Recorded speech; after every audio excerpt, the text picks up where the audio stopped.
नमस्कार, सार्वमंथन न्यूज महाराष्ट्रमध्ये आपलं स्वागत. पाहुयात आजची सविस्तर बातमी.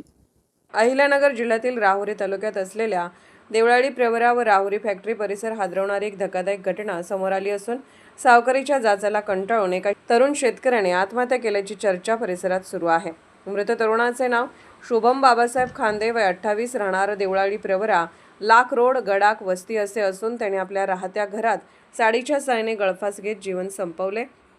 मिळालेल्या माहितीनुसार शुभम याने खाजगी सावकाराकडून तब्बल 40% व्याजदराने कर्ज घेतले असल्याची चर्चा होत असून या सावकारीच्या वाढत्या ताणामुळे तो मानसिकदृष्ट्या त्रस्त होता, अशी चर्चा गावात दबक्या आवाजात सुरू आहे. विशेष म्हणजे घटनेच्या आदल्या दिवशी संबंधित सावकार शुभमच्या घरी येऊन गेल्याचेही बोलले जात आहे.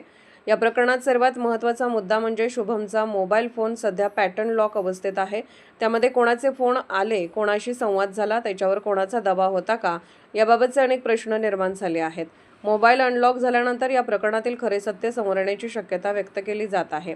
शुभमच्या पश्चात आई वडील, पत्नी आणि 3 वर्षाची चिमुकली मुलगी असा परिवार आहे. तो आपल्या आईवडिलांचा एकुलता एक मुलगा होता आणि शेती करून कुटुंबाचा उदरनिर्वाह करत होता. या दुर्दैवी घटनेमुळे कुटुंबावर दुःखाचा डोंगर कोसळला असून गावात शोककळा पसरली आहे.